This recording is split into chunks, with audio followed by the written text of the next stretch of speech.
асууя. За та бүхэндээ өглөөний мэнд хүргэе. За татварын ерөнхий хуулийн нэмэлт өөрчлөлтийг бол дэмжиж байгаа.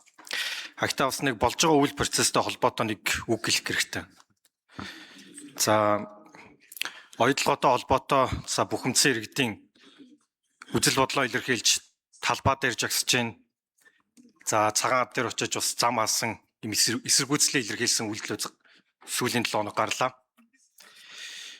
Энэ асуудлаа шийдэхгүй байгаа бухимдсан иргэдийн цохирсон үйлдэл шүү дээ. Бухимдж байгаа иргэдээ буруутгахын оронд асуудлаа шийдэх хэрэгтэй шүү дээ. Улсын хурлаас шийдлийг гаргаад 120 дугаар тогтоол баталж өгсөн. Эсэргүүцээ тэрэн гот нэг 5 тэрбум төгрөгийн алдагдал хүлээлээгээд үсрээд бүгдээрээ дарч ирээд ярьж ин л. Тэр хүмүүс 115 тэрбум төгрөгийн зээлийн хөв бас давхар ярих хэрэгтэй шүү дээ. 120 дугаар тогтоол батлагдсанаас хойш 7 сар өнгөрсөн байна шүү.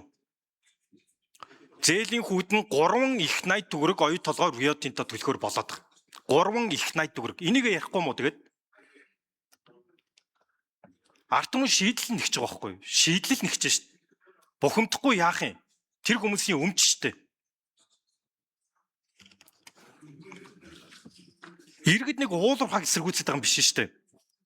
Хөгжил авч ирдгүү, өрөнд оруулдаг, хариуцлагагүй, ашиг нь ирдэггүй, ил тод биш, тайлагналаа хийдэггүй, харилцан ашиггүй энэ тогтолцоог л эсэргүүцээд байгаа байхгүй юу?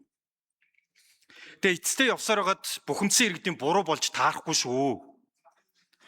За тэгээд сая оюу толгой уриалга гаргасан чи Эрдэнэс оюу толгой бас өсөрж очиод 2 цагийн дараа бас нэг мэдээлэл гаргаж байна. За нөгөө 2 оюу толгой болон Эрдэнэс оюу толгой гаргасан мэдээллийг харьцуулаад харсан чинь нэг хүн бичсэн юм шиг юм гарч ирж байна шүү дээ. Тэгээ бүр гайхаад хиймэл оюуны шинжилгээ гэж үзлээ. Тэгсэн чинь 2 мэдээллийн агуулга, бүтэц, үг хэллэг, өнгө аяс маш өндөр түвшинд ойролцоогоос 90-95% төстэй байна гэд хиймэл оюуны дүгнэлт гарч байна. За нэг ноорог, нэг PR баг эсвэл нэг зохиогчоос боловсруулагдсан байх магадлал 85-аас 95% гэж хиймэл оюун дүгнэж шүү. За энийг сонсож байгаа залуучууд та нар оюу толгоон мэдэгдэл Эрдэнэс оюу толгоон гаргасан уриалгыг ингээд хиймэл оюунаар өөрсдөө уншуулад үзээрэй. Уул нэг шин захирал томилогдсон. Улсын хурлын гишүүнээс чинь баг хэд дахин өндөр цалин авдаг ажил шүү дээ.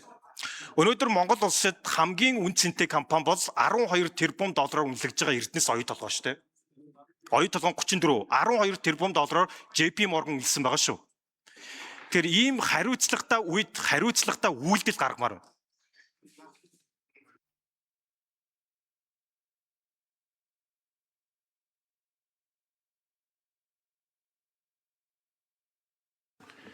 За Батнайрамд гişүү хэлж байгаа асуудалтай холбогдуулж асуулт асууна.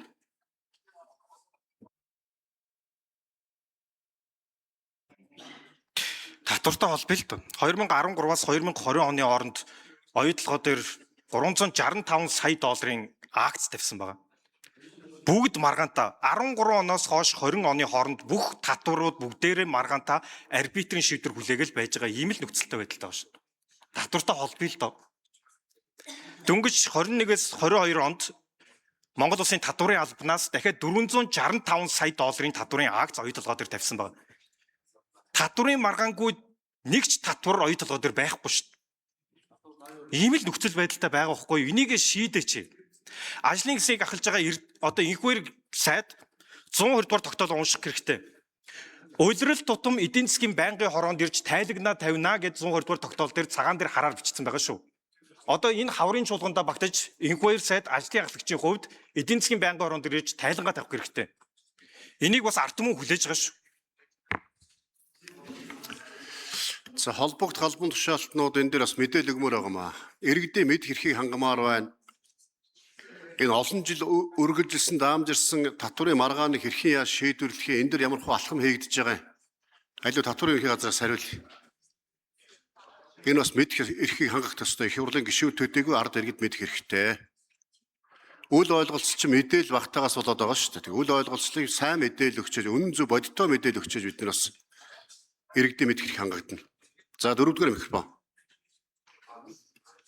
Татварын ерхий газар зөвхнөрөө. За Батнарамжил гишүүний асуусан асуулттай холбоотойгоор оюутлогын компанид татврын албанаас нийт 6 удаагийн татврын хээ шалгалт хийсэн байдаг. 2009 оноос эхлүүлээд 2022 оныг дуустал.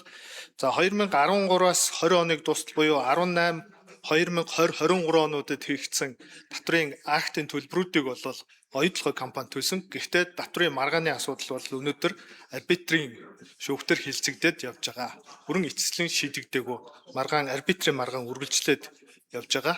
За 2026 оны хувьд бол бид нар 21-с 22 оны татврын үйл ажиллагаанд нь шалгалт хийсэн. За тэгээ бас тодорхой төлбөр тавигдсан. Төлбөрийг бол оюутлогын компани төлсөн. Гэхдээ татврын маргаан таслах зөвлөлд гомдол гаргасан байгаа. За төлбөрийн тухайн татвар төлөгчийн төлбөртэй холбоотой мэдээллийг татврын ерөнхий хуулиараа бас нэг тодорхой хязгаарлалтай байдаг учраас би танд эргээгээд дүнгийн алтан бичгээр холбогдох хууль тогтоомжийн дагуу хэлье.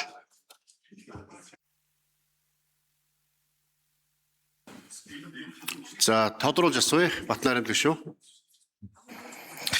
За наад дүнгөөч бүгдээрээ надад Монголын татврын албанаас Улсын хурлын гишүүний асуултаар ирсэн дүнгууд юм аа.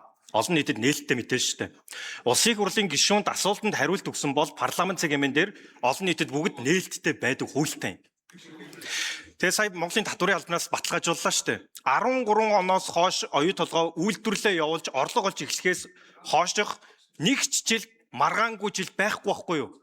Одоо хүртэл нэг ч жилийн татврын маргаан эцэлэгдээгүй өнөөдөр хүрч байгаа. Бүгд арбитр дээр очсон. Авахгүй нь ойлгомжтгүй. Гэхдээ оюу толгой компани тэр татврын төлцсөн юм шиг PR медиа хийж болохгүй байхгүй юу?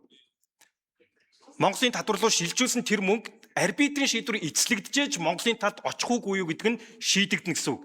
Тэрийг Монгол Улсын засгийн газар бас эцсийн шийдвэр гартал үрж болохгүй мөнгө байхгүй юу? 100% буцаагдчих болох арбитрийн шийдвэр гарч магадгүй ийм мөнгө явж байгаа.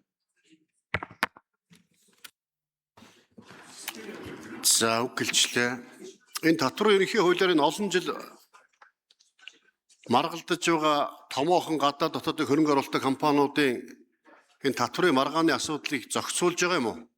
Энэ олон жил маргалсан хэнийхэн зөв хэнийхэн буруу мэдэхгүй маргааны асуудлыг татврын энэ багц хуулиар бол шийдчихмээр байгаа шүү дээ. Нэг талдаа гаргаад. Энэ тал дээр бас дараад нь асуултанд хариулахад хэлээрэй. Пөрвжийн ганц зэрэг